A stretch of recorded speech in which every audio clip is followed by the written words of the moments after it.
هێشتا گرێکیۆرەکەی نێوان لایەنە سیاسیەکان نەکراوەتەوە تا دانیشتنی پەرلەمانی کوردستان دەست پێ بکات.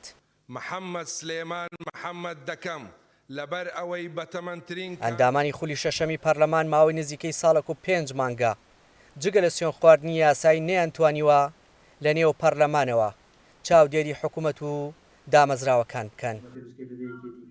سەرۆکی فراکسیۆنی یەکگرتوو لە پەرلەمانی کوردستان هۆکاری کارانەبوونی پەرلەمان و پێکنێنانی حکوومەت بۆ ڕێکنەکەوتنی نێوان یەکێتی و پارتی دەگەڕێنێتەوە. وڵی من ئێستا ئاسۆ نابینم چونکە ناوە ناوەیەکێتی و پارتی لێک نزیک دەبنەوە دوای دوور دەکەونەوە بە تایبەتی و بارودۆخانەی ئێستا شاتۆتە پێش و عێراقیش گرفتی بۆ دروست بووە و شەڕە گەورەی لە منتیقە هەیە و ئەو دابەشبوونی کە هەیە من ئاسۆکان زۆر نابینم. باشوورت لەبەردەستی خۆتە کاکە کێڕی لێگرتووی پەرلەمانێکی کاراتە بێ حکوومەتێکی ڕەشیدەتە بێ خزمەت گوزاریتە بێ خۆ نە ئەمریکا و نە ئێران و نە تورکیا و کەس ڕێگای لە تۆ نەگرتووە خۆتی کەواتە لەو حاڵەتی ئاوە ئامادە نەبی خۆت پەکخی دلیلی لاوازی بەرپرسیارەتی دەسەڵاتدارانی هەرێمی کوردستانە.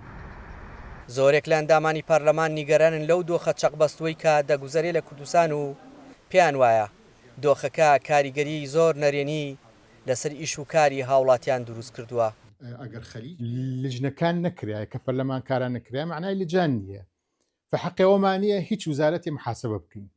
ئەمە یەک. دووەم لەلایەن کۆمەڵایەتیەوە ئەو خەڵکە دەنگیدایە پێمان وەکو ئەندام پەرلەمانیە کارکەین جێی دەستمان دیار بێ وەکو ئەندام پەرلەمانێ بتوانین ئەوانەی خەڵگەرێکێتی جێبەجێ بکەین لە قەراراتە بێ لە قەوانینە بێ ئەو قەوانینە کە پەیوەستە یان ڕەبتی مباشر بە خەڵکۆ هەیە حتا ئێستا ئیشانەمان نەکردە. بەرنامەی کاری دانیشتنی یەکەمی خولی پایزەی ساڵی دەنگی ئەمریکاویسی ڕای ئەندامانی فراکسیۆنەکانی یەکێتی و پارتی لەسەر خاڵە ناکۆکیەکان وەربگرێت بەڵام زۆرینێن ئامادە نەبوون هیچ لەسەر پرۆسا سیاسیەکە بڵێن. فراوان دروست بکرێت. چاودێرانی هەڵبژاردنیش باستەوە دەکەن ئێستا حکوومەت لە بۆشایەکی یاساییدایە و پێویست بوو دوای 6 مانگ لە هەڵبژاردن حکوومەتی نوێ دروست بکرایە.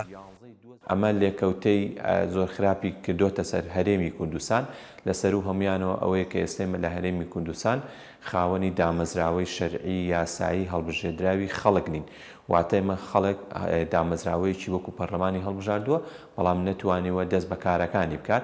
ئەمە کاریگەری هەبووە لەسەر ئەوەی کە نەتوانێت ڕقابەیە بێ بەسەر ئەم حکوومەتەی کە زەمانێکی زۆرە بە حکوومەتی کاربەڕێکەر ماوەتەوانێت. لە 20 مانگی دەی ساڵی 2024 هەڵبژاردننی خولی شەشەمی پەرلەمانی کوردستان بەڕێوە چوو لە 3 مانگی 12 هەمان ساڵ پەرلەمانتاران سوێندی یاساییان خوارد. لەو کاتەوە تا ئێستا دانیشتنی یەکەم بەکراوی ماوەتەوە و دەستەی سەرۆکایەتی هەڵ لەبژێردراوە چونکە پارتی و یەکێتی وەک براوەی یەکەم و دووەمی هەڵبژاردنەکە ڕێک نەکەوتون. کاتێک لایەنە سیاسیەکان گڵۆپی سەوز بۆ پەرلەمانتارەکانیان هەڵدەکەن تا بچن بەشدار بن لە دانیشتەکانی پەرلەمانی کوردستان ئەو کات ڕوونا کە ڕێکەوتنی سیاسی کراوە لەسەر هەڵبژاردننی دەستەی سەرۆکایەتی پەرلەمان و سەرۆکایەتی هەرێم و حکوومەت بەڵام هاوڵاتیان دەڵێن پێناچێت بەم زوانە ئەو ڕێکەوتنە سیاسیە لەدایک ببێت. لەدایک نەبوونی ئەو ڕێکەوتنە شوای کردووە کە گرفتی زۆر بەرۆکی هاوڵاتیانی هەرێمی کوردستان بگرێت.